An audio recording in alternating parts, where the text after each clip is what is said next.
Director of Public Prosecution Noordin Haji want a 5-judge bench to hear and determine a petition by Deputy Chief Justice Philomena Mwilu challenging her prosecution.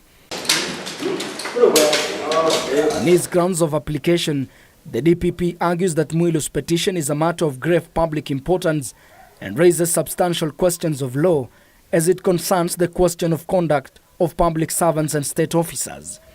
According to Haji, the determination of Mwilu's petition before the High Court will have an effect on the constitutional mandate of the Office of the Director of Public Prosecution, the Directorate of Criminal Investigations, and the National Police Service.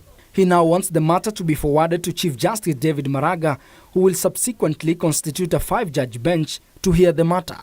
Barely a fortnight ago, the Anti-Corruption Court formally suspended criminal proceedings against Mwilu in accordance with the High Court order that stopped Mwilu's prosecution.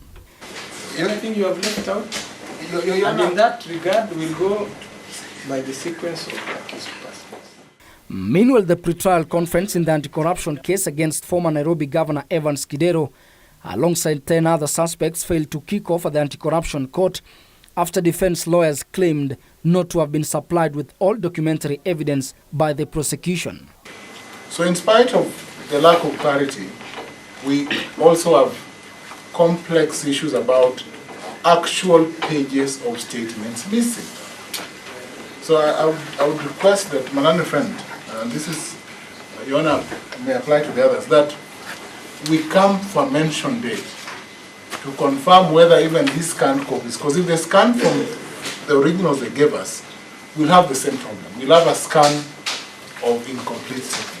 Chief Magistrate Douglas Ogoti was forced to adjourn the proceedings until 21st September, when the court will confirm compliance by the prosecution in supplying the witness statements to the defense team. The former governor and ex-senior officials of the Nairobi County government are facing a criminal charge of defrauding the county government of 213 million shillings.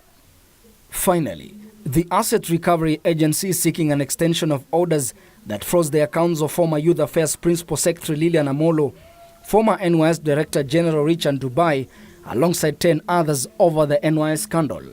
In seeking for an extension of the orders, the agency argues that as a result of huge number of suspects in the case, the agency has not been able to conclude its investigations within the 90 days period granted by the Anti-Corruption Court. Ben Chumba, reporting for Scales of Justice.